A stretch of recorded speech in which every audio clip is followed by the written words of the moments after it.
Part 1. I'm 100. These are the 5 signs I've seen before someone's final year. My dear friends, at 100 years old, I've seen the full circle of life, from first steps to final goodbyes. And if there's one thing I've learned, it's that the body rarely gives up all at once. No, it whispers long before it stops.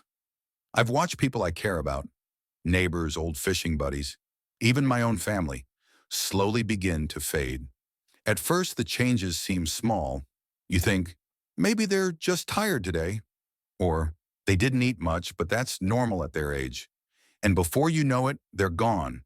And you're left wondering if you could have done more, if you'd only known what to look for. That's why I'm sharing this with you now. Not to scare you, not to be sad, but because knowing these things early gives us time. Time to prepare, to say what matters, to be gentle with each other. These are the 5 signs I've seen over and over again in those final months. I hope that by listening, you'll be ready when someone close starts to show them, ready to walk with them, not behind, not ahead, but right beside them, with love and peace in your heart. 1. The kind of tired that doesn't go away. My friends, one of the first things I've seen, again and again, is a deep kind of tiredness that just won't let up. This isn't the kind of tired you fix with a nap or a good night's sleep. It's the kind that lives in your bones. I've watched people go from taking daily walks to barely making it out of bed. Even brushing their hair or sitting up to eat becomes too much. At first, we think maybe they're just getting older. Maybe they need more rest. But over time, it becomes clear their energy isn't coming back. You see, when the body starts slowing down for real, it stops using energy the same way. The heart doesn't pump like it used to. Muscles get less oxygen. Just being awake becomes hard work. And when you add in little things, like infections, poor appetite, or sadness, it drains them even more. What breaks my heart most is how people pull away. Folks who used to laugh and talk start turning quiet. Not because they don't care, but because even conversation feels too heavy. That's when they need us most. Not to cheer them up or make them do more, but just to sit with them, listen, and let them rest without guilt. If you see this kind of deep fatigue in someone you love, don't push them. Love them gently. Their body is doing what it needs to do, and so should we. 2. Losing weight without trying. Another sign I've seen in many old friends, and in myself too, is unplanned weight loss. It starts small. Their pants feel loose, shirts hang a little different, or they say food just doesn't taste good anymore. Maybe they leave half their meal untouched or stop asking for seconds. At first, we tell ourselves it's just part of aging, but when the pounds keep slipping away without any effort, it's time to pay attention. Our bodies change when we get older, sure, but when someone starts dropping weight quickly, it's often because their system isn't working like it used to. The stomach doesn't digest as well, the muscles begin to break down, and even the brain stops sending hunger signals like before. Sometimes there's an illness hiding underneath. Cancer, heart issues, kidney trouble. Other times it's depression, grief, or simply the body preparing for its final stage. Families mean well. They try to help by bringing favorite dishes, making smoothies, or urging just one more bite. I've done it too, but sometimes no matter how much you offer, their appetite just isn't there. And pushing too hard only makes mealtime stressful. What I've learned is this: comfort matters more than calories. Soft, simple meals, warm drinks, a quiet table, those things go a long way. When someone starts losing weight near the end, it's not just about how they look. It's a message. And when we understand that message, we can stop fighting the change and start making the most of the time we still have. 3. The mind starts to drift. One of the hardest things I've seen, and felt too, if I'm being honest, is when the mind starts to slip. It doesn't usually happen all at once. At first, it's little things. Forgetting what day it is, repeating a story you just told, struggling to find the right words. Then it grows. They start losing track of time, getting confused in their own home, or calling loved ones by the wrong name. Sometimes they go quiet. Other times they get easily upset over small things. It's not just forgetfulness. When someone's nearing the end of their journey, the brain, like every other part of the body, starts to slow down. It's not getting the oxygen or blood flow it needs. And so the person you know begins to fade in and out, like a radio signal growing weaker. I've watched friends pull away from conversations, stop joining in at dinner, or sit in silence for hours. It's not that they've stopped loving you. It's that talking, thinking, and even feeling can become too much. Their world becomes smaller and quieter, and that's okay. What they need from us isn't correction or reminders. They need presence. Sit with them. Hold their hand. Smile even when they don't remember why. The truth is, even when the mind forgets, the heart still feels. And sometimes the most powerful way to love someone is simply to be there, without needing anything in return. 4. Getting sick more often and healing more. Slowly. Another thing I've seen, especially in the last stretch of life, is how often folks get sick and how long it takes them to bounce back. A little cold that used to clear up in a few days now hangs around for weeks. A small cut on the leg doesn't heal like it should. Some get one infection after another: urinary tract infections, chest congestion, sores that won't close. It's not just bad luck. It's the body showing us it can't fight like it used to.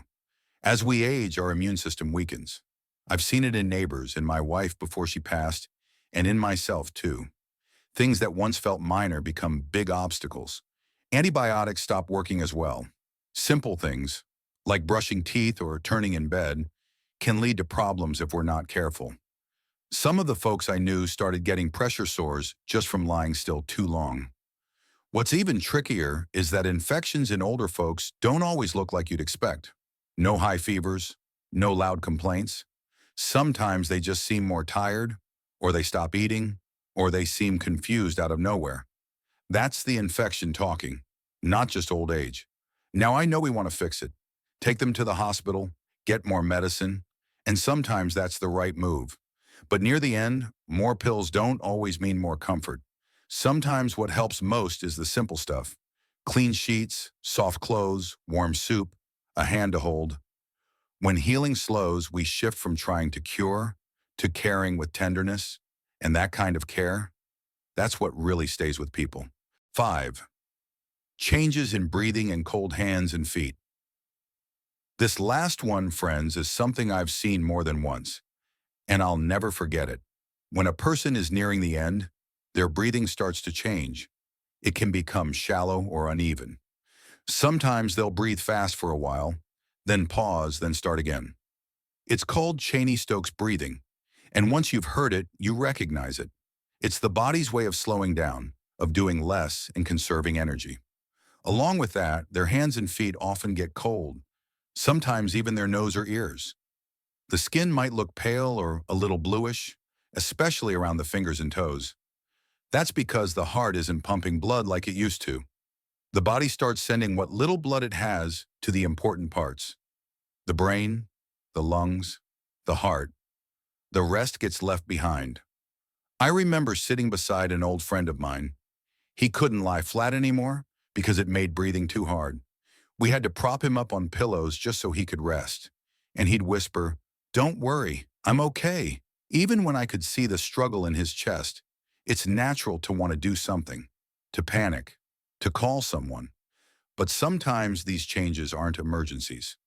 They're just part of the body's final rhythm. Instead of fixing it, we comfort them. We keep the room cool. We offer sips of water. We speak softly. Sometimes we simply sit still so they know they're not alone. When you see these signs, cold skin, odd breathing, that faraway look in their eyes, know this: they're not scared. They're just moving slowly toward the next place. And what they need most isn't another doctor. It's you, your calm voice, your hand in theirs, and the peace of knowing they are loved right through the end. Final thoughts: what I've learned after a century. Now that we've talked through these 5 signs, the deep tiredness, the quiet weight loss, the fading mind, the infections that just won't go away, and the changes in breath and warmth, I want to leave you with something I've carried in my heart a long time. When I was younger, I used to think we had to fight every sign of aging, feed them more, push them to walk, try one more treatment, call one more doctor. But now at 100, I see things differently. These signs aren't enemies. They're signals, gentle ones. The body's way of telling us, I'm getting ready. Not in a scary way, not suddenly, but quietly, over time. And when we learn to listen to those signals, we stop wasting precious time. We stop trying to fix what can't be fixed. We start doing what matters most, being there, sitting close, talking less, listening more, holding their hand, helping them feel safe, not scared, loved, not alone. If someone you care about is showing these signs, take a deep breath. This isn't the end of love. It's a chance to show the deepest kind, a kind that doesn't need words or strength or even memory, just presence. So from one old friend to another, let's not miss these signs. Let's not wait until it's too late to say the things that matter. Let's walk with them gently every step of the way. And let's make sure they feel one thing above all else: peace. Part 2. Simple ways to bring comfort to elderly loved ones in their final months. My friends, at the end, it's not the big things that matter. It's the quiet moments, the gentle touch, the sound of a familiar voice. If someone you love is near the end, don't focus on what you can't fix. Focus on what you can give: comfort, peace, love. These are the gifts they'll carry with them and the memories you'll hold forever. Let's not rush these moments. Let's make them count. 1. Create a calm, familiar space. My friends, if there's one thing I've seen bring comfort near the end, it's this: being in a place that feels safe and familiar. When the world starts to feel confusing or overwhelming, the simplest things can make a big difference. A quiet room, soft lighting, warm blankets. I always say peace doesn't need to be fancy. It just needs to feel like home. I remember sitting with my wife in her final months. We didn't need a hospital room full of machines. We needed her favorite chair by the window, that old knitted blanket her sister made, and the photo of our wedding day on the table. Those little things grounded her, reminded her who she was and where she belonged. Keep the noise low. Turn off the TV unless it brings them joy. Let the sunlight in during the day and use a soft lamp at night. And please don't move the furniture around unless you have to. When your memory starts to fade, knowing exactly where things are brings a kind of comfort that words can't. Familiarity is more than convenience. It's reassurance. It tells them you're safe, you're home, and you're not alone. 2. Be present, even in silence. Let me tell you something I've learned over the years, dear friends. Sometimes the most powerful thing you can do is simply be there. You don't have to fill the room with words. You don't have to come up with the perfect thing to say. In fact, near the end, it's not the conversations that matter most. It's your presence. I've sat beside folks who didn't say a word for hours, just holding their hand, listening to the sound of their breathing, letting them feel that I was there, still with them. That's what brought comfort. Not the talking, not the fixing, just the quiet togetherness. And when they forget things, names, places, even who you are, don't take it personally. Don't correct them. Just meet them where they are. If they think it's 1972 again, then let it be 1972. Go there with them. Smile, nod, and let them feel heard and understood. Being present in silence says, you matter. I'm not going anywhere. And I love you just as you are. That's a gift no medicine in the world can give. 3. Gentle physical care goes a long way. At this stage of life, comfort becomes everything. I've seen it time and again. The smallest touch can bring the greatest relief. You don't need to be a nurse or know all the right techniques. You just need to care and to be gentle. Start with the basics. Soft, loose clothing that doesn't rub or squeeze. Keep them warm, especially their hands and feet. Older bodies lose heat fast. And when it's time to help them wash or change clothes, go slowly. Talk to them softly while you do it. Let them know what's happening so they never feel rushed or embarrassed. A warm towel on their hands, a gentle foot rub, or softly brushing their hair. Those little acts mean more than most people realize. They say, I see you. I'm here with you. You're still worthy of care. And listen, don't force things. If their body is tired, let it be tired. If they wince or pull back, stop. Let their body guide you. It knows what it needs, even in silence. At the end of the day, the goal isn't to fix or get through a task. It's to make sure they feel safe, clean, and cared for, with kindness in every touch. 4. Bring in the sounds and faces they love. As we get older, especially near the end, the world can start to feel smaller, quieter, even lonely. But I've found that one of the most comforting things you can offer isn't a fancy gift or a grand gesture. It's the simple sound of a familiar voice or the sight of a face they've loved for years. Play the music they used to hum along to, old tunes from their youth, gentle songs that bring peace. Music has a way of reaching the heart, even when memory fades. I once played an old jazz record for a friend who hadn't spoken in days, and I saw a tear roll down his cheek. That's the kind of power music holds. If they're up for it, let close family visit, just for a few minutes. No big groups, no long conversations. Sometimes just hearing a grandchild say, "I love you," or seeing a familiar smile can brighten their whole day. And don't worry if they don't respond. Talk anyway. Tell them old stories, remind them of happy times, even if they don't answer. Because here's the truth, they feel more than they show, even when they're quiet, even when their eyes are closed.